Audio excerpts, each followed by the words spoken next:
नमस्कार बच्चों, जय हिंद। आप सभी का स्वागत है आपके फेवरेट चैनल पर। बच्चों, जैसा कि हम सब लोग जानते हैं कि आज हम लोग का नीट टेस्ट नंबर 10 हुआ, मॉडल टेस्ट, जिसमें प्रीवियस सभी टॉपिक्स कवर हुए हैं और उसका केमिस्ट्री का डिस्कशन लेकर हम लोग आपके सामने हैं। शुरुआत के 23 क्वेश्चंस मैं करूंगा और बाद के क्वेश्चंस रिस्पेक्टेड संजीव सर करेंगे। तो बच्चों, आइए शुरू करते हैं आज के अपने डिस्कशन को रिस्पेक्टेड सिंह सर की मुहिम के साथ कि अब पढ़ने का अधिकार सबको, डॉक्टर बनने का अधिकार भी सबको। इस मुहिम के तहत बच्चों आप जानते हैं कि रैपिड फायर, पेपर डिस्कशन और सारी चीज़ें यूट्यूब पर आपके लिए हो रही।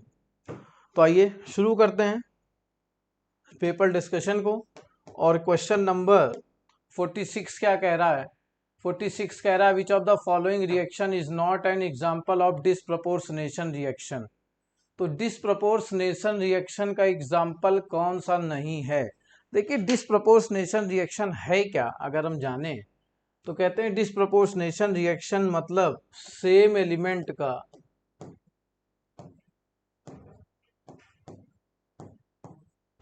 ऑक्सीडेशन और रिडक्शन। सेम एलिमेंट का ऑक्सीडेशन हो, रिडक्शन भी हो, ऐसा है तो वो डिसप्रपोर्शनेशन है। आइए ध्यान से देखते हैं। यहाँ पर H2O2 में वो -1 पे है, H2O में ये -2 पे है, O2 पे 0 पे है। तो -1 से -2 रिडक्शन हुआ, -1 से 0 ऑक्सीडेशन हो गया। सेम एलिमेंट का ऑक्सीडेशन, सेम एलिमेंट का रिडक्शन, ठीक है। NO2 में n यहाँ पे देखिए +4 में है, HNO3 में n+5 पे है, HNO2 पे n+3 पे है। तो n का +5 में हुआ ऑक्सीडेशन यहाँ पर और +3 में जाके हुआ रिडक्शन। सेम एलिमेंट का ऑक्सीडेशन, सेम एलिमेंट का reduction, reaction disproportionation. MnO4 minus में Mn7 प्लस में है और यहां पर Mn4 प्लस में है।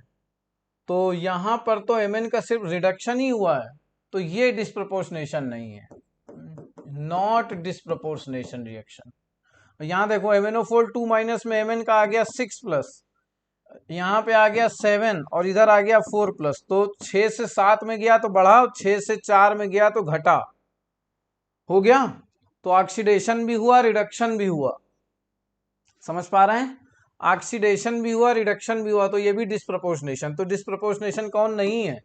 तीसरा एग्जाम्पल बेटा, 46 का तीसरा एग्जाम्पल, 46 का तीसरा एग्जाम्पल जो है वो डिसप्रपोर्शनेशन का एग्जाम्पल जो है नहीं है, ठीक है। चलिए, और ये देखिए डिसप्रपोर्शनेशन पेज नंबर 244 में एनसीईआरटी में डिटेल में दिया है। डिसप्रपोर्शनेशन में एक का ऑक्सीडेशन होगा और साइमल्टेनियसली रिडक्शन होगा, ठीक है। Zn+H2SO4 से ZnSO4+H2 बन रहा है, तो बताइए यहां पे जिंक का क्या हो रहा है?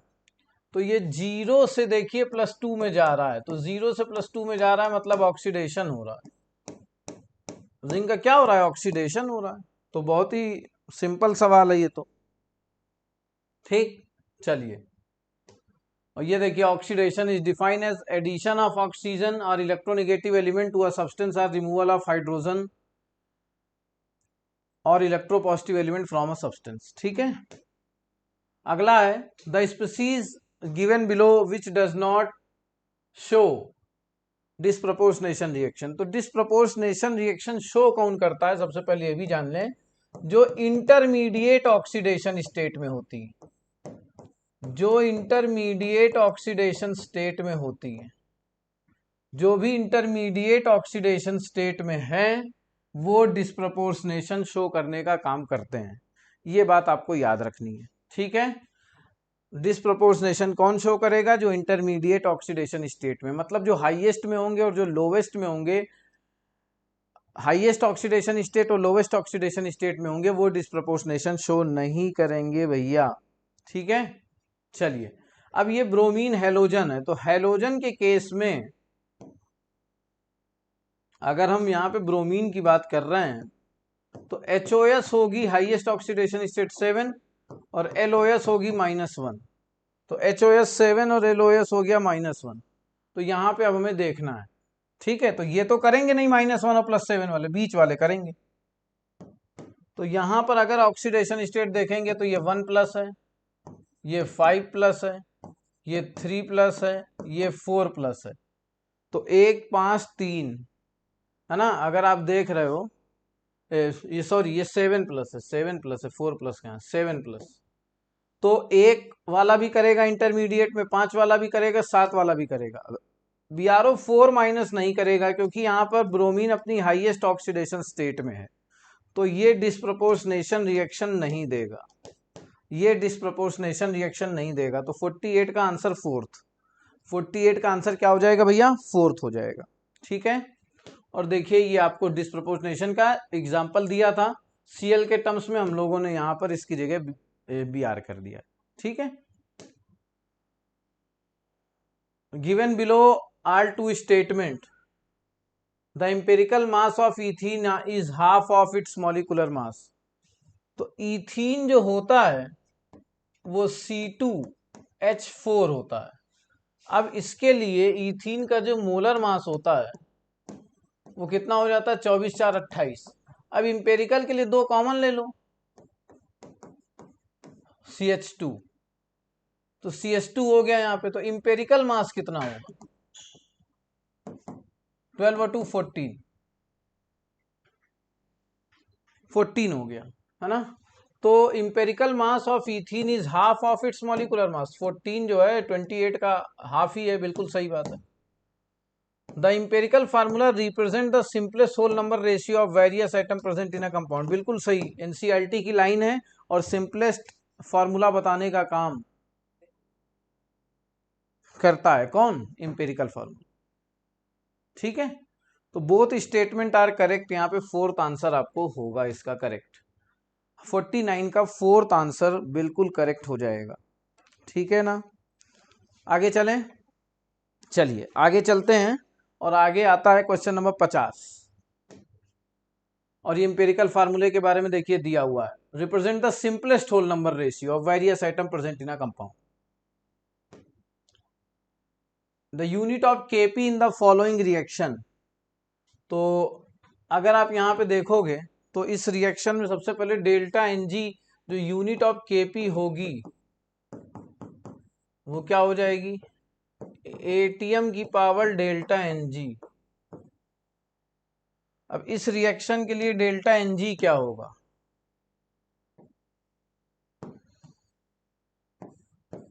इस रिएक्शन के लिए डेल्टा Ng क्या होगा, तो डेल्टा Ng होता है प्रोडक्ट के गैसियस मोल माइनस रिएक्टेंट के गैसियस मोल। प्रोडक्ट के गैसियस मोल 2 हैं, रिएक्टेंट के 4 हैं, तो ये हो गया -2। तो इसके लिए जो यूनिट आ जाएगी वो क्या आ जाएगी, ATM की पावर -2, ATM की पावर -2। तो यहाँ पे सेकेंड आंसर होना चाहिए, सेकेंड आंसर बिल्कुल करेक्ट होगा क्वेश्चन नंबर 50 के लिए, सेकेंड आंसर। ठीक है, और ये देखिए यूनिट के लिए आपको ये पेज नंबर 180 में NCERT 1 में दिया हुआ है। ठीक, Kc की यूनिट होती है मोल पर लीटर की पावर डेल्टा Ng, Kp की यूनिट होती है ATM की पावर डेल्टा Ng। ठीक है, question number 51, 1 mole of CO2 contains. तो 1 मोल ऑफ CO2 की अगर हम लोग बात कर रहे हैं तो इसमें 1 मोल अगर हमारे पास में CO2 है तो इसमें 1 मोल कार्बन, 2 मोल ऑक्सीजन एटम, 2 मोल ऑक्सीजन हो जाएंगे। ठीक है ना, 2 मोल ऑक्सीजन हो जाएंगे। 3 ग्राम एटम ऑफ CO2 की, तो ग्राम एटम तो ये तो मोल की बात हो रही है ना, तो ये तो गलत हो गया, 1 मोल है।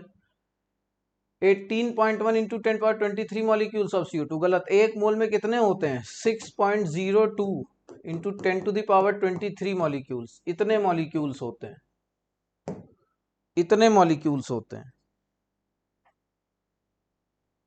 ठीक है, 6.02 इंटू 10⁻23 ओ एटम्स, गलत है। यहाँ पे देखो ऑक्सीजन के 2 हो जाएंगे ना, ऑक्सीजन, तो ये ऑक्सीजन यहाँ पे 2 मोल हो जाएंगे, तो ये तो गलत हो गया।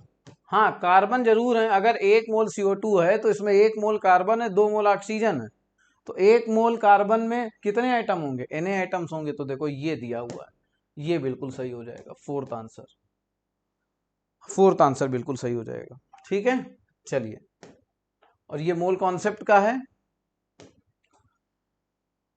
1000 gram of aqueous solution of calcium carbonate contains 10 gram of calcium carbonate concentration of solution. ppm में चाह रहा है, ppm पार्ट्स पर million out of 10 to the power 6, है ना। तो जिसका कंसंट्रेशन चाहिए, ये जो ppm है ये होता किसमें, पार्ट्स पर मिलियन। हमने क्या बताया, out of 10 to the power 6 में, ठीक है। तो अब ये हमने देखा 10 हो गया और नीचे ये सॉल्यूशन का मास हो गया, और चाहिए हमें पीपीएम में। तो ये कितना हो गया, 10 की पावर 4 ppm, मतलब 4 जीरो लग जाएंगे और ppm। तो यहाँ पे ये वाला आंसर करेक्ट हो जाएगा। देख लीजिए ध्यान से, 52 का भी 4 हो जाएगा, ठीक है। The number of molecules in 16 gram of methane, तो 16 ग्राम में मोल कितना होगा, 16/16 मोलर मास 16 होता है, तो मोल कितने हो गए, 1 मोल हो गए। तो अगर मोल 1 है, मोल अगर 1 है तो मॉलिक्यूल कितने होंगे, तो मॉलिक्यूल कितने हो जाएंगे, 1 इंटू Na मॉलिक्यूल्स। Na मतलब 6.02 इंटू 10 to the power 23। तो ये बहुत सिंपल सवाल, दूसरा आंसर हो जाएगा इसका, 53 का दूसरा, 53 का दूसरा, ठीक है। चलिए ये भी आप देख सकते हैं। An object absorb a photon of wavelength 2400 angstrom and emit 2 photons. If wavelength of first photon is 6000 angstrom, the wavelength of second photon will be, second photon की वेवलेंथ क्या होगी। तो देखिए हम एनर्जी जानते हैं, एनर्जी का फॉर्मूला इन केसेस में E बराबर hc/λ, उससे हम इसको सॉल्व कर सकते हैं बेटा। तो E बराबर E1 + E2, और इसकी जगह क्या लिख सकते हैं, hc/λ बराबर hc/λ1 प्लस hc/λ2। sc से sc कट गया तो 1/λ बराबर 1/λ1 प्लस 1/λ2, यही तो होगा। और ये कितना दिया है, 2400, तो 1/2400 बराबर 1/ ये कितना दूसरा दिया है 6000, और ये आपसे λ2 पूछा हुआ, ठीक है। तो ये हो गया। अब इसको हम सॉल्व कर लेते हैं, तो ये हो जाएगा λ2 + 6000 अपॉन 6000 λ2, ठीक है। तो अब इसको ध्यान से देखिए, 0 से 0 कट गया, 0 से 0 कट गया, 6 से हमने काटा तो ये 4 हो गया और ये 10 हो गया, तो 10/, ये 10 उधर चला गया, तो ये हो गया 5/2 λ2, ठीक है। और ये कितना हो गया, λ2 + 6000, क्लियर हो गया। अब यहां पर इसको सॉल्व कर लीजिए, तो ये उधर भेज दिया हमने, तो ये हो गया 5 λ2 बराबर 2 λ2 प्लस 12000। तो अब ये हो गया 3 λ2 सॉल्व होके ये 12000 है, तो λ2 कितना हो जाएगा, 12000 से 3 को डिवाइड करो तो 4000 एंगस्ट्रॉम आना चाहिए। कितना आना चाहिए, 4000 एंगस्ट्रॉम। तो देखिए सेकंड ऑप्शन यहाँ पे दिया हुआ है, पूरा सॉल्व करके दिखा दिया है, सिर्फ कैलकुलेशन थी क्वेश्चन में, बाकी कुछ भी ऐसा नहीं था कि जो हम लोग नहीं कर सकते हैं, ठीक है। चलें आगे। तो 54 का क्या हो गया बेटा, सेकंड हो गया 54 का। देख लीजिए सिर्फ कैलकुलेशन है सवाल में, बाकी कुछ भी ऐसा नहीं है।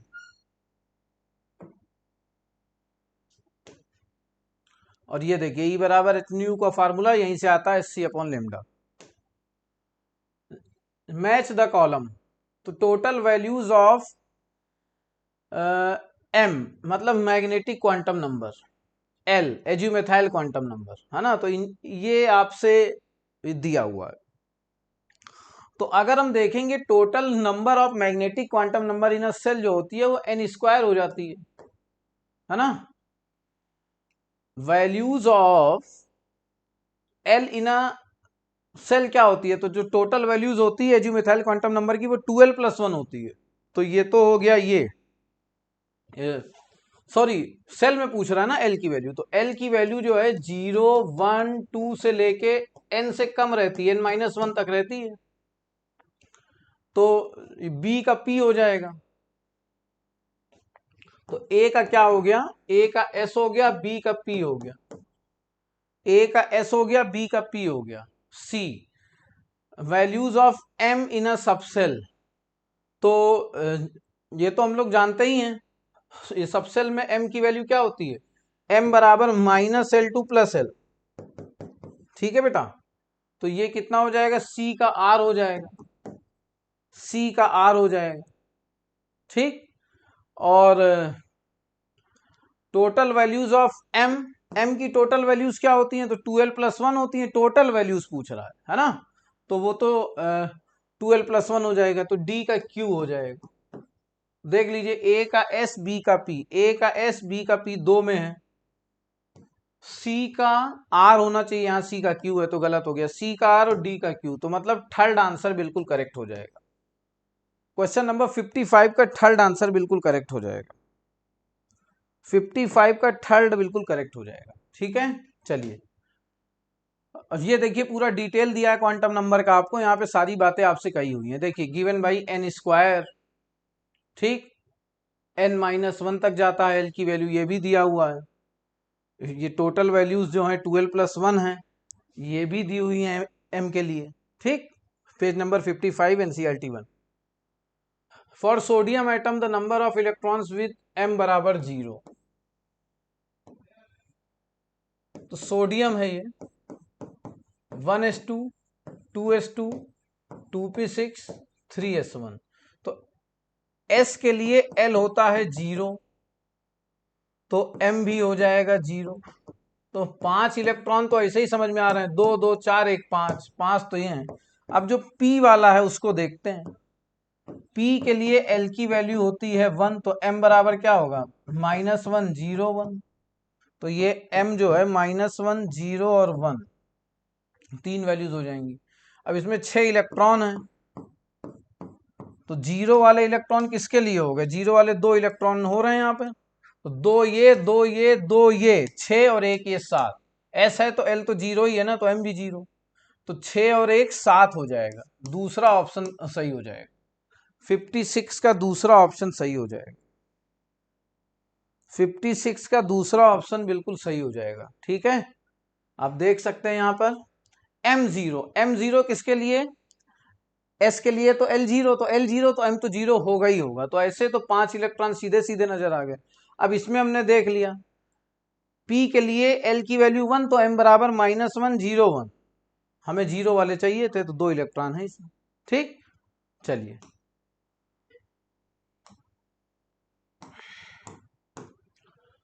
The first emission line of hydrogen atomic spectrum in Balmer series will have the wave number।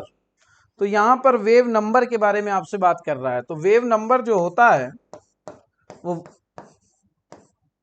ये होता है 1/λ के इक्वल, और अगर हम इसका फार्मूला देखेंगे, रिडबर्ग इक्वेशन हम सब लोग जानते हैं, ठीक है ना।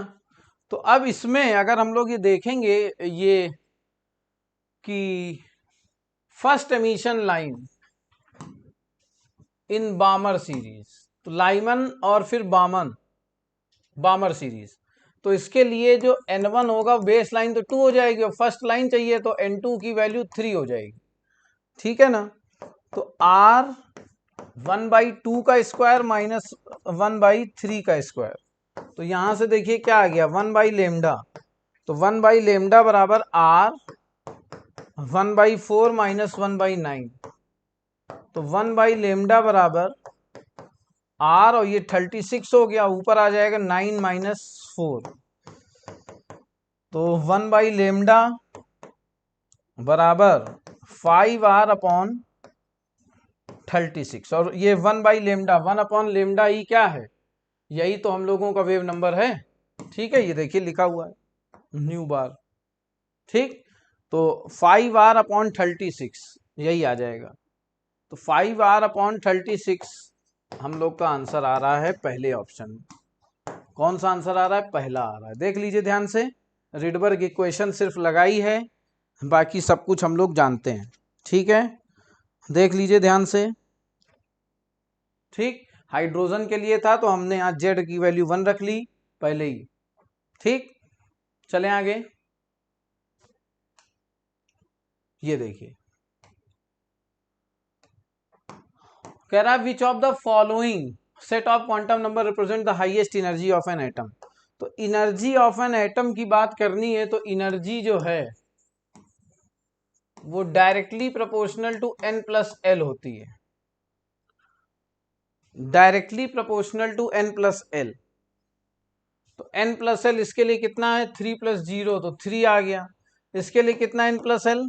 3 प्लस 1 4 आ गया। इसके लिए 3 प्लस 2 5 आ गया। इसके लिए 4 प्लस 0 4 आ गया। तो हाईएस्ट एनर्जी किसके लिए हो गई? तीसरे ऑप्शन के लिए, तीसरे ऑप्शन के लिए हो गई। देख लीजिए, तीसरा ऑप्शन बिल्कुल करेक्ट है भैया। ठीक है, चलें आगे। तीसरा ऑप्शन बिल्कुल करेक्ट है। आगे चलें। अब ये देखिए, यहां पे दिया है एन और एल पे mathematically the dependence of energies n और एल पे होता है। एन और एल ज्यादा तो एनर्जी ज्यादा, और एन प्लस एल की वैल्यू कम तो energy come. In the reaction N2 plus 3S2 gives 2NH3। Reversible का साइन बना लीजिए।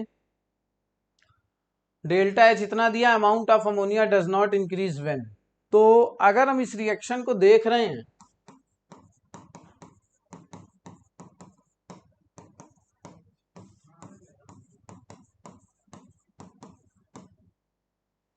ठीक है, अगर हम इस रिएक्शन को देख रहे हैं तो देखो, इधर गैसियस कितने मोल हैं? 4। इधर कितने हैं? 2।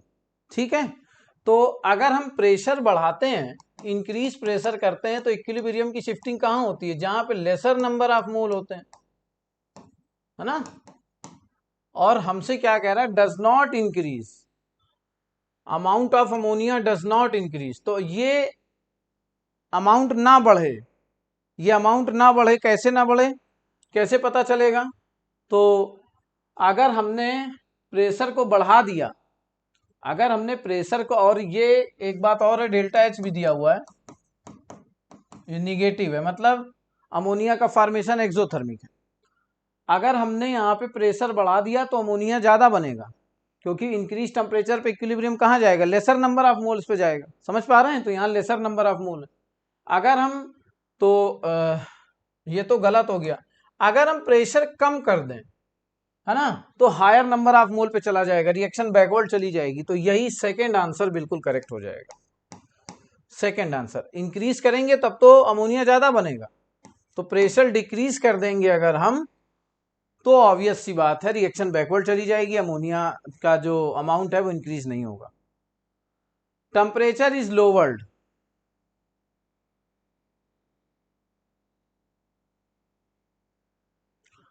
अब टेम्परेचर घटाएंगे तो रिएक्शन वहां जाएगी जहां एक्सोथर्मिक होगी, तो एक्सोथर्मिक इधर है, तो अमोनिया फिर से बनेगा। वॉल्यूम ऑफ रिएक्शन डिक्रीज मतलब प्रेशर इंक्रीज, तो फिर से वही बात है, अमोनिया ज्यादा बनेगी। तो कह रहा है कि इसमें ना अमोनिया ज्यादा बने, तो वो सेकंड ऑप्शन हो गया 59 का। लीच एटेलियर प्रिंसिपल का सवाल है। ये देखिए effect of pressure change, NO2 minus NO3 minus NH4 plus, ये दिया हुआ है। नहीं नहीं, NO2 प्लस है, NO2 प्लस है, मैं लिख देता हूं, NO2 प्लस, NO3 माइनस और NH4 प्लस, ये है, ये है। ठीक है, तो आइए इनमें हाइब्रिडाइजेशन निकाल लेते हैं। NO2 प्लस में अगर हम देखेंगे तो 2 sigma 0 lone pair, sp hybridisation आ गई। NO3 माइनस में 3 sigma plus 0 lone pair, sp2 hybridisation आ गई। NH4 प्लस में 4 sigma plus 0 lone pair, sp3 hybridisation आ रही है। तो sp sp2 sp3 sp sp2 sp3, second answer, question number 60 का सेकेंड आंसर। क्वेश्चन नंबर 60 का सेकंड आंसर, ठीक है। और ये हाइब्रिडाइजेशन का डिटेल दिया है पेज नंबर 121 और 22 में एनसीईआरटी में, वो लगा दिया गया है। Which of the following element is not true regarding molecular orbital theory? molecular orbital theory के लिए जो है कौन सा पॉइंट सही नहीं है? The atomic orbitals of comparable energies combine to form molecular orbital, ये तो बात ठीक है। An atomic orbital is monocentric, बिल्कुल सही बात है। While a molecular orbital is polycentric, बिल्कुल सही बात है। Bonding molecular orbital has higher energy, गलत बात है, इसके पास लोअर एनर्जी होती है। एंटी बॉन्डिंग के पास हायर एनर्जी होती है then anti bonding molecular orbital, तो यही हो गया इनकरेक्ट, तीसरा option. Molecular orbitals like atomic orbitals obey aufbau principle for filling of electron, बिल्कुल सही है। तीसरा आंसर यहाँ पे बॉन्डिंग मॉलिकुलर ऑर्बिटल की एनर्जी कम होती है, ठीक है ना, एंटी बॉन्डिंग की ज्यादा होती है, तो यहाँ पर ये तीसरा ऑप्शन इसका सही हो जाएगा, ठीक है। चलिए, ये आपको कुछ पॉइंट दिए हुए हैं, ठीक है, और इसी से क्वेश्चन बना हुआ है। ये देखो, bonding molecular orbital has lower energy, और लोअर एनर्जी है तो ग्रेटर स्टेबिलिटी, ठीक, इसमें उल्टा दिया था सवाल। 62, which of the following relationship is true? Bond dissociation energy of O2 and O2 minus are same, तो ये तो बेटा बॉन्ड ऑर्डर से हम लोग कर सकते हैं, जिसका बॉन्ड ऑर्डर ज्यादा होगा उसको हम इजिली जो है इसमें देख सकते हैं, है कि नहीं। चलिए, तो O2 के लिए हम जानते हैं 16 इलेक्ट्रॉन होते हैं, और 16 इलेक्ट्रॉन के लिए बॉन्ड ऑर्डर 2 होता है, सब लोग जानते हैं। O2 माइनस 17 इलेक्ट्रॉन होते हैं, बॉन्ड ऑर्डर 1.5 होता है, ठीक है। O2 प्लस 15 इलेक्ट्रॉन होते हैं, तो बॉन्ड ऑर्डर क्या होगा, 2.5 हो जाएगा, ठीक है।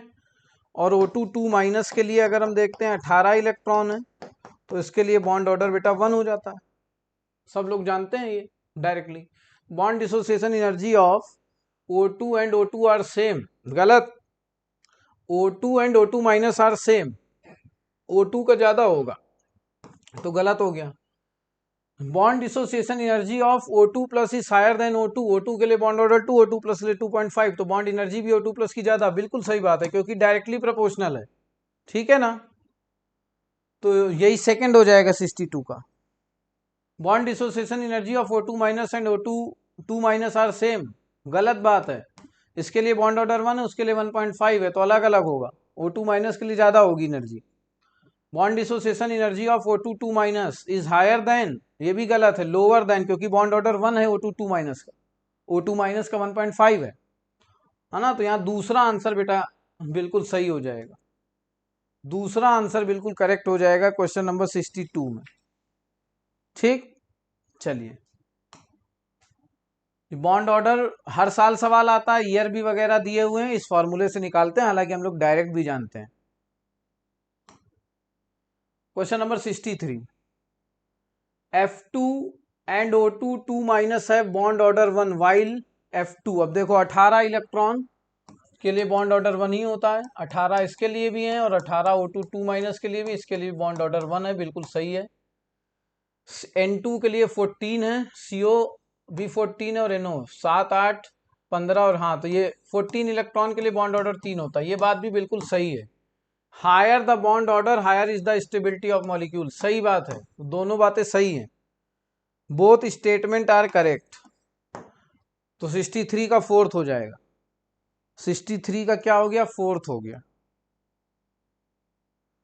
63 का क्या हो गया बेटा, फोर्थ हो गया, ठीक है। चलिए, और अभी आपको यही बात हमने दिखाई, इनकरेक्ट ऑर्डर ऑफ साइज आपको बताना है। Al3 plus Mg2 plus Na plus, सारे आइसो इलेक्ट्रॉनिक स्पीसी हैं, 10 हैं, तो इनका साइज का ऑर्डर Na प्लस का ज्यादा होना चाहिए, फिर Mg2 प्लस का, फिर Al3 प्लस का, तो इनकरेक्ट ऑर्डर, तो ये तो सही ऑर्डर है। पेरेंट एटम का साइज जो होता है अपने कैटायन से बड़ा होता है और एनायन से छोटा होता है, तो I माइनस का साइज I से ज्यादा और फिर I प्लस, ये भी सही है। ऊपर से नीचे जाने पे नंबर ऑफ शेल बढ़ती है तो रेडियस बढ़ेगी, तो आयनिक रेडियस बढ़ेगी, क्योंकि सेम ग्रुप के ऊपर से नीचे जाने पे बढ़ रही है। अब ये देखो गलत हो गया, कैटायन का साइज अपने पेरेंट एटम से छोटा होता है और एनायन का साइज बड़ा होता है, तो एरो उल्टे लगे हुए, ऊपर वाला तो सही है लेकिन ये वाला गलत है। तो फोर्थ आंसर हो जाएगा 64 का, 64 का फोर्थ आंसर हो जाएगा। क्या हो जाएगा? 64 का फोर्थ आंसर हो जाएगा। चलिए, एम्फोटेरिक ऑक्साइड अमंग द, तो एम्फोटेरिक V2O5 एम्फोटेरिक होता है, Al2O3 भी एम्फोटेरिक है और PbO भी एम्फोटेरिक है। ठीक है, तो ये तीनों ही ऑक्साइड कैसे एम्फोटेरिक हैं, तो हम लोग ऑल ऑफ दीज के साथ जाएंगे, ऑल ऑफ दीज के साथ जाने वाले हैं। तो 65 का फोर्थ हो गया। ठीक है, 65 का फोर्थ हो गया बेटा। 66 में देखिए, विच of the following can not exist. Aluminium third period में आ रहा है तो ये एग्जिस्ट कर जाएगा, 4 से ज्यादा अगर बना रहा है तो एग्जिस्ट कर जाएगा। BF4 माइनस बनता है लेकिन BF6 3 माइनस नहीं बनता है, क्योंकि बोरॉन सेकेंड पीरियड का है और ये मैक्सिमम 4 बॉन्ड बना सकता है। ठीक है ना, मैक्सिमम 4, इससे ज्यादा नहीं। सेकेंड पीरियड का कोई member maximum 4 bond non metal जो है वो बना सकता है। तो ये नहीं बनेगा, तीसरा नहीं बनेगा। क्वेश्चन नंबर 66 का तीसरा, क्वेश्चन नंबर 66 का तीसरा। ठीक है, चलें आगे। ये देखिए पूरा दिया हुआ है, AlF6 3 माइनस बन जाएगा, BF4 माइनस बन जाता है। Find the formula of halide में, ये halide of metal whose successive ionization energies x 2x and 50x। मतलब हम जानते हैं कि IE3 ज्यादा होगा IE2 से और IE2 ज्यादा होगा I1 से। यहाँ पे देखिए ये x है, ये 2x है, ये 50x है, मतलब ये 25 टाइम्स है। कितने टाइम्स है? 25 टाइम्स है। तो 25 टाइम्स है, बात समझ में आ रही है? ठीक है, तो इसका मतलब ये अपने जो सेकेंड आयनाइजेशन में ये स्टेबल रहा होगा, तो इसका ग्रुप 2 रहा होगा, तो MX2 टाइप का हैलाइड बना होगा। ठीक है, देख लीजिए ध्यान से, जिसमें ज्यादा डिफरेंस होगा मतलब वो स्टेबल रहा होगा। ठीक, और वही अपने वैलेंस इलेक्ट्रॉन को बता रहा होगा। आयनाइजेशन इंथैल्पी का सवाल है। चलिए, sum of NS and NP electron in the outer electrons of the most electronegative elements from the given CNOS। तो CNOS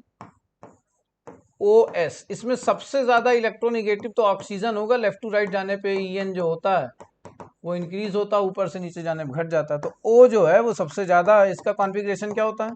1s2 2s2 2p4, 1s2 2s2 2p4 हो गया। ठीक है,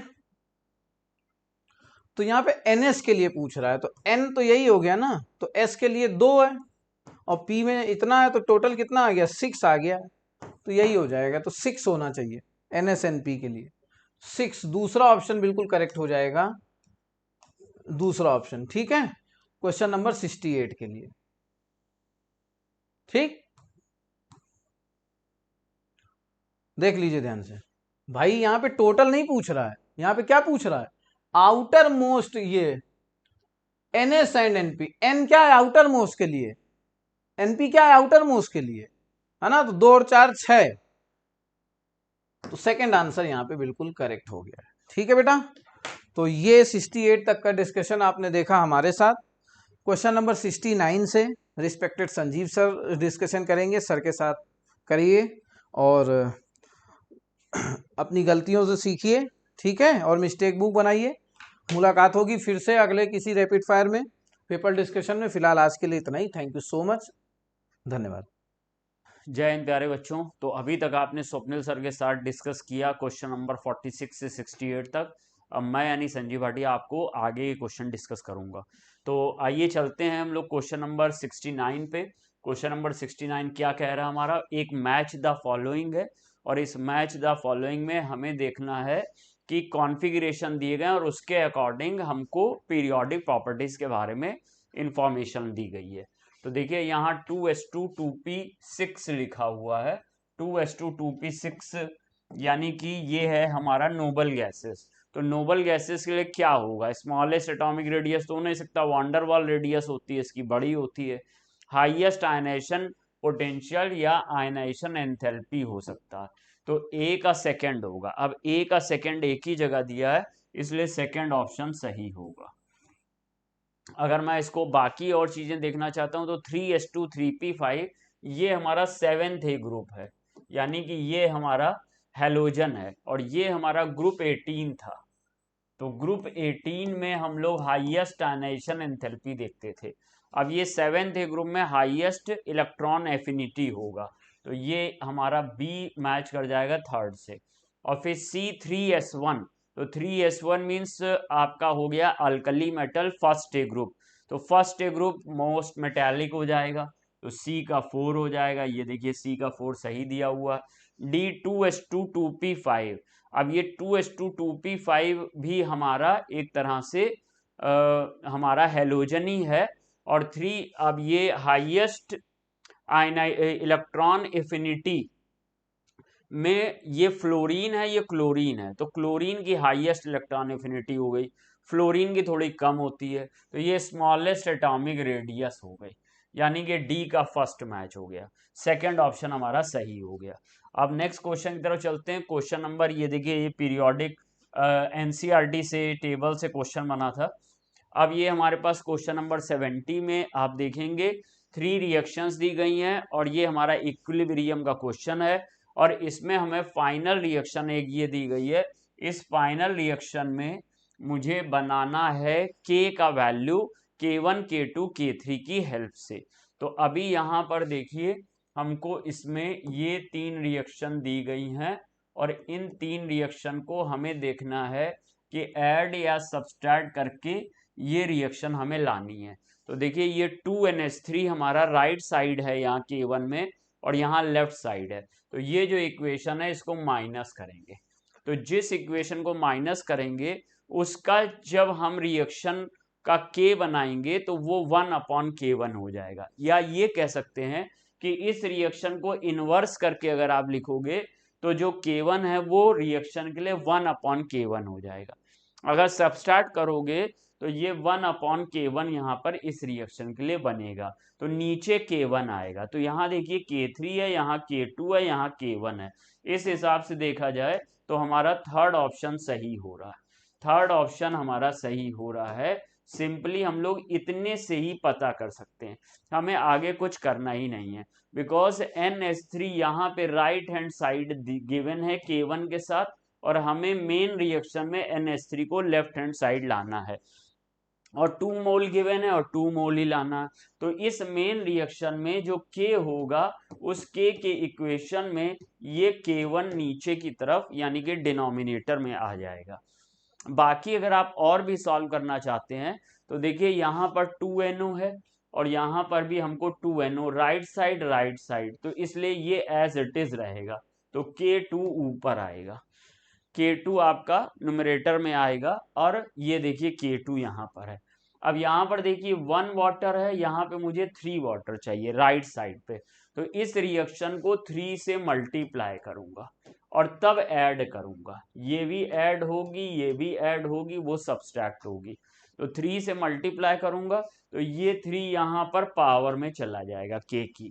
तो इसलिए यहाँ पर हमको जो सही इक्वेशन मिलेगा K इक्वल टू K2 और K3 की पावर 3 और इसके बाद नीचे आ जाएगा K1। तो ये हमारा रिलेशन ऑप्शन नंबर थर्ड में है। इससे हमने ऑप्शन नंबर थर्ड कर लिया। नेक्स्ट क्वेश्चन की बात करते हैं। ये देखिए शेप ऑफ XCO2F2 बताना। तो Xc मीन जेनॉन है और जेनॉन आपका ग्रुप 18 का या 0 ग्रुप का मेंबर है। इसके वैलेंशियल में 8 इलेक्ट्रॉन होते हैं। तो ये फ्लोरीन के 1 इलेक्ट्रॉन के साथ पहले बॉन्ड बनाएगा और फिर ये फ्लोरीन के 1 इलेक्ट्रॉन के साथ बॉन्ड बनाएगा। 2 इलेक्ट्रॉन इसके खर्च हो गए हैं। ऑक्सीजन डबल बॉन्ड बनाता है तो 2 यहाँ खर्च हो गए और 2 यहाँ खर्च हो गए, 6 इलेक्ट्रॉन खर्च हो चुके हैं इसके। एक लोन पेयर ऑफ इलेक्ट्रॉन बचा है, एक लोन पेयर ऑफ इलेक्ट्रॉन बचा है। अगर आप इस शेप को देखें तो ये सी सॉ शेप का स्ट्रक्चर बन रहा है मेरा, तो ये हमारा बन गया है सी सॉ शेप, ये सी सॉ शेप बन गया। और क्योंकि यहाँ पे जो हाइब्रिडेशन है वो sp3d है, और ये जो आपका मॉलिक्यूल है ये टाइप है AB4E टाइप। एनसीईआरटी में ई लोन पेयर को बोलते हैं। तो 1 लोन पेयर है और 4 आपके आउटर एटम है और सेंट्रल एटम A1 है। इस तरीके से सारी बातें मुझे बता रही हैं कि सही ऑप्शन 4th ऑप्शन होना चाहिए सी सॉ शेप में। अब हम लोग बात करते हैं कि ये हमारे पास एक रिएक्शन दी गई है HI से half H2 plus half I2, और इसके लिए इक्विलिब्रियम कांस्टेंट K का वैल्यू 8 गिवन है, यानी कि इस रिएक्शन के लिए मुझे K गिवन है 8 और मुझे इस रिएक्शन के लिए K निकालना है। तो फर्स्ट ऑफ ऑल मैं इस रिएक्शन को रिवर्स करके लिखूंगा। तो मैंने रिवर्स करके लिखा, तो half H2 plus half I2, this gives HI, और अब बेटा जो K डैश है इस रिएक्शन के लिए 1/8 हो जाएगा। जब किसी रिएक्शन को हम रिवर्स करके लिखते हैं तो उसका जो K होता है वो इनवर्स हो जाता है। अब लेकिन हमको जो रिएक्शन चाहिए उसमें 1 मोल H2 है और यहाँ पर 2 मोल H2, यहाँ पे हाफ मोल H2 है। तो अगर हम इसको 2 से मल्टीप्लाई कर दें तो ये 1 मोल हो जाएगा। तो अगर ये रिएक्शन हम लोग मान लेंगे this reaction is the reaction number 1, तो हम लोग लिखेंगे reaction 1 multiply by 2, multiply by 2।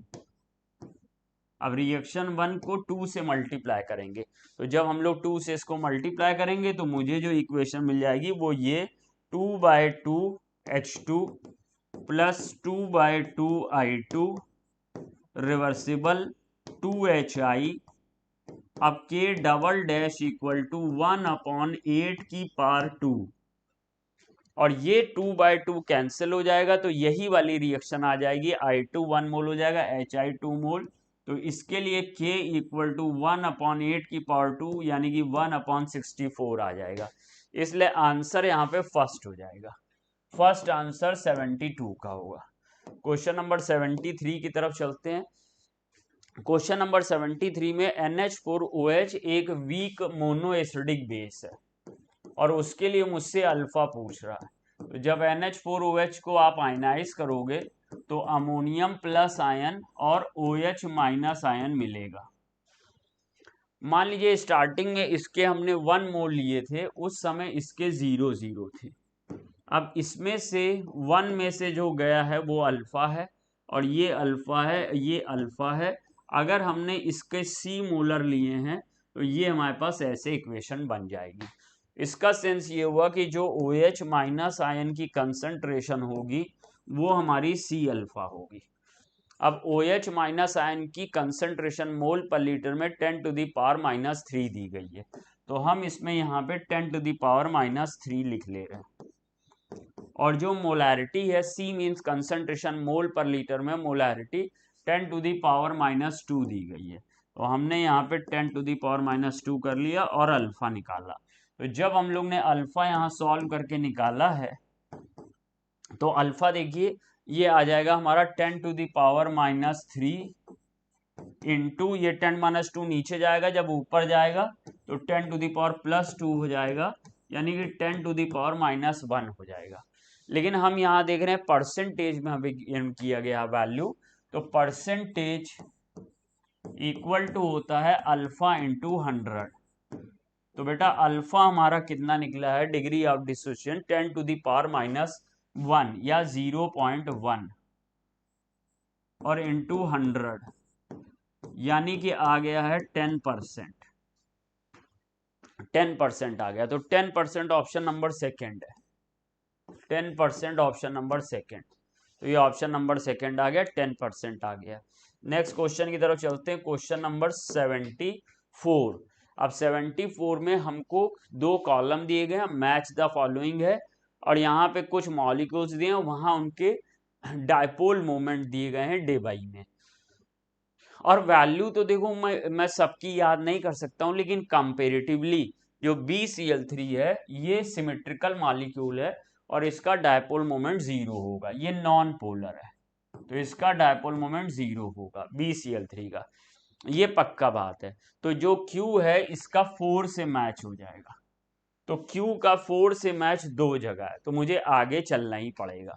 अच्छा, NH3NF3 और वाटर अगर हम लोग बात करें तो अब देखिए BCl3 का डायपोल मोमेंट तो सबसे कम हो जाएगा, इससे ज्यादा NF3 का हो जाएगा, इससे ज्यादा NH3 का हो जाएगा, क्योंकि आपने पढ़ा है NH3 में जो लोन पेयर की डायरेक्शन होती है वो बॉन्ड पेयर के पैरेलल होती है, सेम डायरेक्शन होती है। Atomic dipole is in same direction to bond dipole, और जबकि NF3 में एटॉमिक डायपोल अपोजिट डायरेक्शन में होता है बॉन्ड डायपोल के, इसलिए NF3 का कम और NH3 का ज्यादा होता है। NH से ज्यादा पोलर बॉन्ड है OH बॉन्ड, क्योंकि O की इलेक्ट्रोनेगेटिविटी ज्यादा है। तो इस तरह से हम लोग देखेंगे कि वाटर का जो वैल्यू होगा सबसे ज्यादा होगा, यानी कि वाटर का होगा थर्ड 1.85 dBi, और NH3 और NF3 में NH3 का 1.47 होगा और NF3 का 0.23 होगा, यानी कि 0.23 दैट मीन्स सेकेंड। और अब मैं कंपेयर कर सकता हूं, P का मेरा आ गया था थर्ड और Q का आ गया है फोर्थ, R का आ गया है फर्स्ट और S का आ गया है सेकेंड। तो इस तरीके से मेरा मैच हो रहा है option number 4, option number 4। Question number 74 का जो मेरा सही ऑप्शन आ रहा है वो ऑप्शन नंबर 4 आ रहा है, यहां पे हम लोग ने 4 को दिखा दिया। अब क्वेश्चन नंबर चलते हैं, क्वेश्चन नंबर 75। यहां मुझे कुछ वैल्यूज दी गई हैं वेट की, वॉल्यूम की, और उधर मोल निकालना है। तो बहुत सिंपल है, यहां देखो वेट दिया गया है, तो वेट का मोल निकालने में मोल इक्वल टू होता है वेट अपॉन मोलर मास। तो भाई साहब आपको वेट दिया गया CO2 का 88 ग्राम और मोलर मास CO2 का 44 होता है, सब जानते हैं, तो ये 2 आ जाएगा जो 4 में है। तो अब जरा A का हम लोग चेक करें, 4 एक ही जगह पे है, इसलिए फर्स्ट ऑप्शन हो गया, आगे हमें चेक करने की जरूरत नहीं है। लेकिन फिर भी अगर आप चेक करना चाहते हैं तो 22.4 लीटर हीलियम दिया गया और STP पे दिया गया है, तो मुझे पता है मोल इक्वल टू होता है V अपॉन VM। तो 22.4 दिया गया, 22.4, या वैसे भी आप जानते हो कि 1 मोल का वॉल्यूम STP पे 22.4 होता, तो यहाँ पे 1 मोल आएगा। इस तरीके से B का थर्ड हो जाएगा, तो B का यहाँ थर्ड दिया हुआ है। 14 ग्राम N2, अब N2 का मोलर मास होता है 28, तो 28 ग्राम मीन्स 1 मोल, तो 14 ग्राम मीन्स हाफ मोल, सो इसका आ जाएगा सेकेंड। और 360 ग्राम फिर से हम लोग mole equal to weight upon molar mass करेंगे, तो 360 और वाटर का मोलर मास 18 यानी कि 20 आ गया, तो डी का हमारे पास आ गया फर्स्ट। तो अब चेक कर लो, ए का 4, बी का थर्ड, सी का सेकंड और डी का फर्स्ट, यानी कि फर्स्ट ऑप्शन सही हो गया। अब अगर हम लोग बात करते हैं यहां पर डेल्टा G नॉट मुझे 0 चाहिए इक्विलिब्रियम कंडीशन में, तो K क्या होगा? जैसा कि आप सब फॉर्मूला जानते हैं, delta G naught equal to होता है -2.303 RT log K। अब अगर आप चाहते हो कि डेल्टा G नॉट 0 आए तो आप K बराबर 1 कर लीजिए। जब आप K इक्वल टू 1 करेंगे तो delta G naught equal to -2.303 RT log 1, और log 1 0 होता है, तो 0 का किसी भी नंबर में मल्टीप्लाई करोगे तो फाइनली 0 आएगा, तो delta G naught equal to 0 आ जाएगा। और कई बच्चों को ये लर्न भी होगा, इसलिए ऑप्शन नंबर थर्ड के साथ जाएंगे। क्वेश्चन नंबर 77 पे आते हैं। C7H16 के लिए पॉसिबल हमारे आइसोमर स्ट्रक्चरल कितने होंगे? तो ये आपने हाइड्रोकार्बन एनसीईआरटी में पढ़ा हुआ है, एनसीईआरटी में गिवन है। और वो क्या गिवन है कि अगर हमारे पास C4 है तो इसके 3 आइसोमर पॉसिबल होते हैं, और C5 के हमने पढ़ा है C5 के हमारे पास 5 आइसोमर पॉसिबल होंगे। और इसी तरीके से हमारे पास C4 के 2 आइसोमर पॉसिबल होते हैं, और C5 के 3 आइसोमर पॉसिबल होते हैं, C6 के 5 आइसोमर पॉसिबल होते हैं, और C7 के 9 आइसोमर पॉसिबल होते हैं। इस तरीके से हमारे पास जो ऑप्शन होगा वो फर्स्ट हो जाएगा। 77 का हम लोग फर्स्ट ऑप्शन के साथ जाएंगे, क्योंकि यहाँ पे 9 आइसोमर हमको दिए गए हैं। नेक्स्ट क्वेश्चन की तरफ चलेंगे, और इसी में आप आगे भी बढ़ सकते हैं। अगर C8 है तो हमारे पास 18 आइसोमर होंगे, C9 है तो 35 आइसोमर होंगे, C10 है तो 75 आइसोमर्स होंगे स्ट्रक्चर। ये बात आपको याद होनी चाहिए, तो इससे आप निकाल सकते हैं। बाकी आप C4, C5, C6 का तो बना भी सकते हैं, लेकिन C7 के बनाने में बहुत टाइम लगेगा।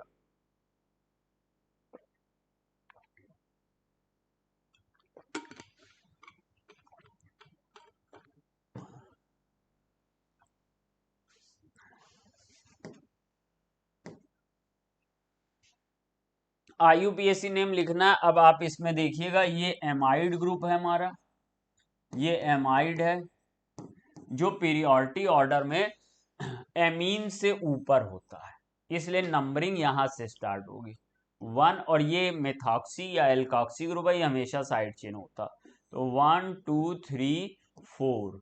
अब 4 पे एमिनो साइड चेन है और 3 पे मेथॉक्सी है। ए एमिनो का अल्फाबेटिक ऑर्डर में पहले आता है, तो पहले 4 एमिनो लिखा जाएगा। तो 4 एमिनो देखो थर्ड में है नहीं, फोर्थ में है नहीं, तो ये ऑप्शन नहीं हो सकते। अब 4 एमिनो दो जगह है सेकेंड में। फिर इसमें देखो नंबरिंग वाइज 3 पे मेथॉक्सी है, यहाँ 2 पे मेथॉक्सी है तो गलत हो गया। इसमें एमिनो शुरू में नहीं था तो गलत हो गया, यहाँ 1 एमिनो था तो गलत हो गया। तो अब मेरा कौन सा ऑप्शन बचा? बस ऑप्शन मेरा सेकेंड बचा, तो सेकेंड ही आंसर होगा। बाकी अगर आपको आगे चेक करना है तो आगे चेक कर सकते हैं। आपने देखा हमारा 4 पे एमिनो है, 3 पे मेथॉक्सी है, और सेकेंड नंबर पे डबल बॉन्ड है, तो ईन का ये नंबर पहले आ गया। इसको हम लोग ऐसे ब्यूट 2 ईन भी लिख सकते थे, लेकिन कभी कभी कुछ बुक्स में 2 को पहले लिख देते हैं, तो ब्यूट 2 ईन एमाइड होना चाहिए था। सो सेकेंड ऑप्शन सही हो गया। नेक्स्ट क्वेश्चन की तरफ चलते हैं। फिर से कौन सा IUPAC नेम गलत है? तो देखिए यहां पर ये एक एमाइड है, और इसमें अगर हम लोग यहां से नंबरिंग करेंगे, यहां से करेंगे 1 2 3, तो प्रोपेनामाइड बन जाएगा। इसमें यहाँ ईस्टर है, मेथाइलो से जुड़ा हुआ है, और फिर 1 2 3 प्रोपेनोएट, ये भी सही है। फिर यहाँ पर देखिए, यहाँ पे डबल बॉन्ड सेकंड पोजीशन पे आ रहा है, यहाँ से थर्ड आ रहा है, तो नंबरिंग यहां से करेंगे, तो इसका नाम क्या हो जाएगा? 4 मेथाइल। यहाँ 2 लिखा हुआ, तो ये 2 गलत है, यहाँ 4 मेथाइल होना चाहिए था, और 5 कार्बन की चेन है तो पेंट और 2 ईन होना चाहिए था। ये पेंट पे 2 ईन होना चाहिए था। अब ये यहां से अगर नंबरिंग करोगे तो 1 2 3 थर्ड नंबर पे पाई बॉन्ड आ रहा है, जो कि डबल बॉन्ड आ रहा है, जो कि उचित नहीं है। नंबरिंग यहां से होनी चाहिए थी जहां से आपका डबल बॉन्ड पास में आए, तो यहाँ 4 और यहाँ 2 होना चाहिए था। अब इसको देखिए, ये बड़ी चेन है तो इसको हम चेन सेलेक्ट करेंगे 1 2 3 4, और इस पे ये हमारा ग्रुप जुड़ा हुआ है एथॉक्सी सेकेंड नंबर कार्बन पे, तो 2 एथॉक्सी ब्यूटेन, ये सही हो गया। तो जो हमारा गलत IUPAC नेम लिखा था वो हमारा थर्ड ऑप्शन में लिखा था, इसलिए 79 में हम लोग थर्ड ऑप्शन के साथ जाएंगे। क्वेश्चन नंबर 80 देखते हैं। क्वेश्चन नंबर 80, ये हमारे पास ये एनसीईआरटी का ही एक क्वेश्चन है। इसका IUPAC नेम लिखना। सी पे 4 एथाइल ग्रुप जोड़े हैं, तो देखिए हमने सी पे यहाँ पर एक एथाइल ग्रुप जोड़ दिया ऐसे, CH2 CH3, यहाँ पर भी CH2 CH3 ओपन कर ले रहे हैं, यहाँ पर CH2 CH3 और यहाँ पर भी CH2 CH3। अब लॉन्गेस्ट चेन सेलेक्ट करते हैं और ये 1 2 3 4 5 5 कार्बन की चेन है और 3 पे 2 एथाइल ग्रुप हमारे छूट रहे हैं, तो 3,3 डाई एथाइल। तो यहीं पर केवल एक और नाम बन रहा है 3,3 डाई एथाइल पेंटेन, इसलिए ऑप्शन थर्ड सही हो गया। बाकी कोई IUPAC नेम में नहीं आएगा। टेट्रा एथाइल मीथेन में IUPAC नेम तो नहीं है, जनरल नेम हो सकता है, क्योंकि IUPAC नेम में पहले एल्क के लिए लॉन्गेस्ट कार्बन चेन लेनी होती है। 2 एथाइल पेंटेन तो कोई सवाल ही नहीं पैदा होता, और 2 डाई मेथाइल हेप्टेन भी सवाल नहीं पैदा होता। अब यहाँ पे क्वेश्चन नंबर 81 पे जाएंगे। Which of the following compound will not show resonance toward positive atom? तो पॉजिटिव एटम की तरफ रेजोनेंस शो करना है, तो आइए चेक करते हैं पॉजिटिव एटम की तरफ रेजोनेंस कैसे शो होगा। ये देखिए CH2 प्लस है, तो ये वाला इलेक्ट्रॉन यहाँ चला जाएगा, जिससे इसका ये एक रेजोनेटिंग स्ट्रक्चर बन जाएगा। इस कार्बन पे प्लस आ जाएगा और यहाँ डबल बॉन्ड CH2 आ जाएगा। अब यहाँ पर ये पॉसिबल था क्योंकि यहाँ कार्बन 4 बॉन्ड बना रहा है, ये कार्बन पे प्लस आ गया है और ये प्लस न्यूट्रलाइज हो गया, सब कुछ ठीक था। इसमें क्या होगा, ये यहाँ पर बॉन्ड आ जाएगा, इस तरीके से यहाँ पे बॉन्ड आ जाएगा और इस पे प्लस आ जाएगा, ये भी पॉसिबिलिटी है। लेकिन यहाँ पर देखो क्या है, अगर हम ये डबल बॉन्ड यहाँ ले जाते हैं तो मुझे ये बनाना पड़ेगा, ध्यान से देखिएगा। अब मुझे ये स्ट्रक्चर बनाना पड़ेगा। इस स्ट्रक्चर में आपने देखा नाइट्रोजन के 5 बॉन्ड बन गए, जो पॉसिबल नहीं है, तो इसलिए ये स्ट्रक्चर पॉसिबल नहीं हो सकता। तो ये रेजोनेंस शो नहीं करेगा, बिकॉज नाइट्रोजन 5 बॉन्ड नहीं बनाता, मैक्सिमम 4 बॉन्ड तक बना सकता है। इस वजह से ये थर्ड वाला ऑप्शन नहीं हो पाएगा, रेजोनेंस को शो नहीं करेगा। और अब ये क्वेश्चन में यही पूछ रहा है कि कौन पॉजिटिव एटम की तरफ रेजोनेंस नहीं शो करेगा, तो हमारा क्वेश्चन नंबर 81 का जो सही ऑप्शन होगा वो थर्ड हो जाएगा। नेक्स्ट क्वेश्चन की तरफ चलते हैं, question number 82, which is highly stabilize by hyperconjugation. तो हाइपर कॉन्जुगेशन में हाईली स्टेबलाइजेशन तभी होगा जब maximum number of alpha H हो। तो अगर हम लोग यहाँ पे अल्फा एच काउंट करेंगे फर्स्ट वाले फिगर में, तो आप देखेंगे यहाँ इस CH3 में 3 अल्फा एच है, क्योंकि ये अगर डबल बॉन्ड मान लीजिए ऐसे बना हुआ है, तो ये डबल बॉन्ड के बगल वाले कार्बन पे जो एच होते हैं वही अल्फा एच होते हैं। अब ये डबल बॉन्ड ऐसे मान लो बना, तो इसमें यहाँ पर 2 अल्फा एच है और इसमें आप देखो 0 अल्फा एच है और इसमें आपका 1 अल्फा एच है। तो जो सही ऑप्शन होगा जिसमें सबसे ज्यादा हाईली स्टेबलाइज होगा वो होगा फर्स्ट ऑप्शन। तो 82 का हमारा जो आंसर हो जाएगा वो फर्स्ट हो जाएगा। स्ट्रॉन्गेस्ट बेस बताना, तो स्ट्रॉन्गेस्ट बेस में आप देखिएगा ये यहाँ पर हमारे पास इलेक्ट्रॉन विड्रॉइंग ग्रुप लगा हुआ है, जो यहाँ पे -R इफेक्ट लगा रहा है, तो ये बेसिक स्ट्रेंथ को डिक्रीज करेगा। और ये भी इलेक्ट्रॉन विड्रॉइंग ग्रुप लगा है, ये भी बेसिक स्ट्रेंथ को डिक्रीज करेगा। ये यहाँ पर रेजोनेंस की वजह से थोड़ा डिक्रीजमेंट होगा, लेकिन प्लस आई की वजह से इंक्रीजमेंट होगा, रेजोनेंस की वजह से डिक्रीजमेंट होगा। इस तरीके से जो सबसे सही बेस होगा वो थर्ड होगा, क्योंकि उसमें 2 प्लस आई इफेक्ट लग रहे हैं, इसलिए सही आंसर इसका थर्ड हो जाएगा। क्वेश्चन नंबर 84 पे जाएंगे।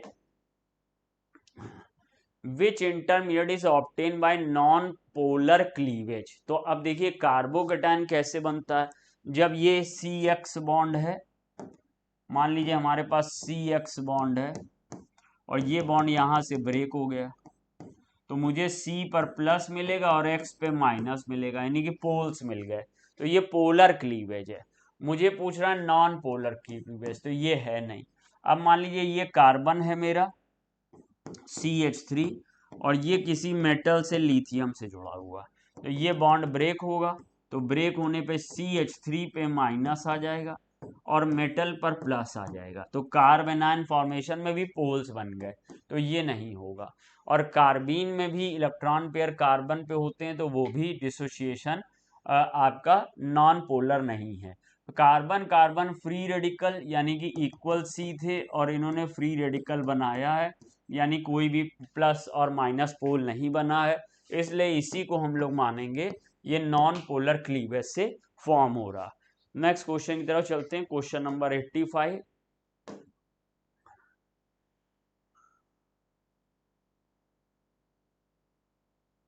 मुझे बेसिसिटी चेक करनी है, तो बेसिसिटी इसमें किसकी किसकी चेक करनी है,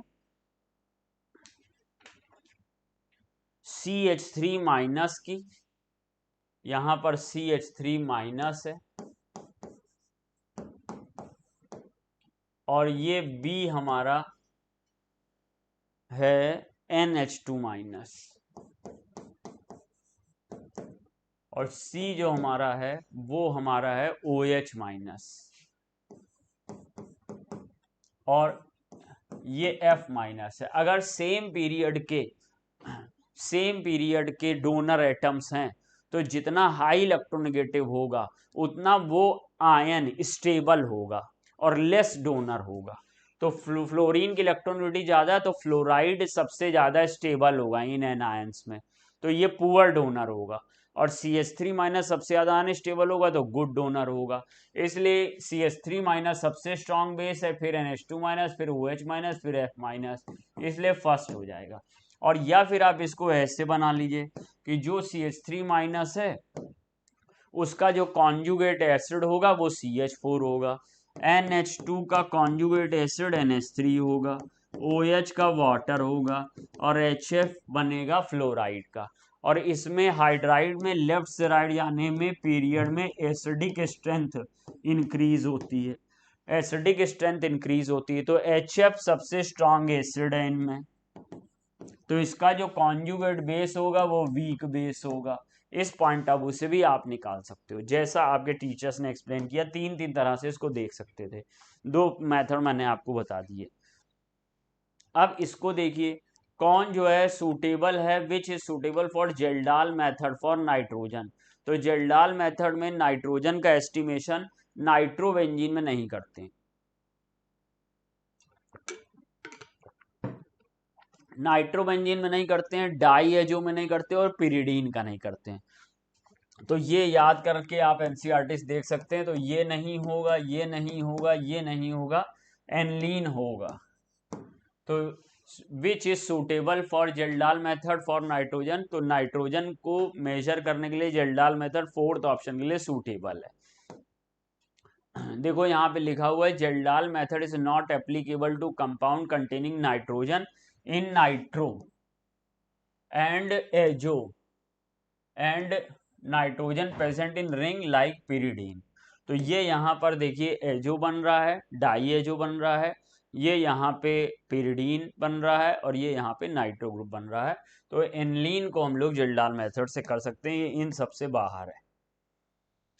इन ड्यूमास मेथड, अब ड्यूमास मेथड से हमें परसेंटेज निकालना है नाइट्रोजन का, तो इसके लिए आपने फॉर्मूला पढ़ा हुआ है, नाइट्रोजन का परसेंटेज ड्यूमास मेथड में हम लोग करते हैं 28 upon 22,400 into volume of N2 at STP into 100 upon weight of organic compound. आप चाहें तो इसको सिंपल कर सकते हैं, ये 2 जीरो इससे कट कर दीजिए और 28 को 224 में डिवाइड करेंगे तो 1/8 आ जाएगा। इस तरीके से मेरे पास जो फॉर्मूला बन गया 1/8 into volume of N2 at STP कितना दिया गया है, 448 ml of nitrogen at STP।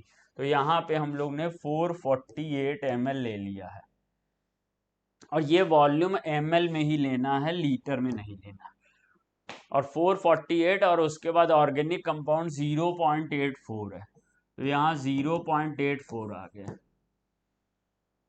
अब इसको आप सॉल्व करेंगे तो सॉल्व करने पे 66.7 आ जाएगा, तो सेकंड ऑप्शन सही हो जाएगा।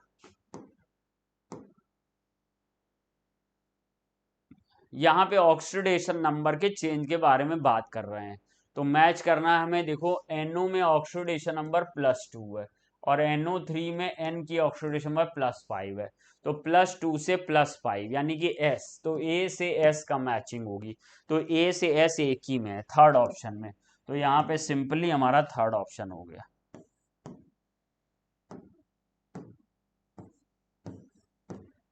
तो हमारा 88 का थर्ड ऑप्शन सही हो गया।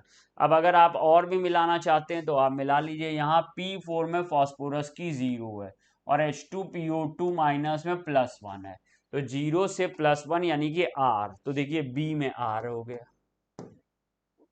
फिर KMnO4 इन एसिडिक मीडियम, तो KMnO4 एसिडिक मीडियम में Mn2+ में कन्वर्ट हो जाता है, ये मेरे को पता होना चाहिए। तो यहाँ Mn की ऑक्सीडेशन नंबर +7 है, यहाँ ऑक्सीडेशन नंबर +2 है, तो +7 से +2 यानी कि C का P हो गया। अब देखो C का P आ गया। K2Cr2O7 एसिडिक मीडियम में Cr3+ में बदलता है और यहाँ पे इसकी ऑक्सीडेशन नंबर +6 है, +6 से +3 हो रही है, यानी कि Q हो गया, तो D का Q आ गया। इस तरह से आपने मैच कर लिया। क्वेश्चन नंबर 89 पे चलते हैं। आयोडीन की हाईएस्ट ऑक्सीडेशन स्टेट किस में है? तो यहाँ पे देखिए -1 है, यहाँ पे -1/3 है और यहाँ पर आपकी +5 है और यहाँ पे आपकी +7 है, तो +7 में हाईएस्ट है, तो फोर्थ ऑप्शन हो जाएगा। XCF5 माइनस में Xc की ऑक्सीडेशन नंबर क्या है? तो सिंपल है बहुत, XCF5 इक्वल टू -1, तो Xc +5, फ्लोरीन की ऑलवेज -1 होती है, -1, Xc -5 equal to -1, Xc -1 +5 equal to +4, इसलिए ऑक्सीडेशन नंबर फोर्थ ऑप्शन में दी गई है 90 का +4। तो इस तरह से बच्चों मैंने आपको डिस्कस किया क्वेश्चन नंबर 69 से 90 तक। उम्मीद है आपको समझ में आया होगा। फिर भी कोई डाउट हो तो कमेंट बॉक्स में लिखिएगा। थैंक यू बच्चों। जय हिंद, जय भारत।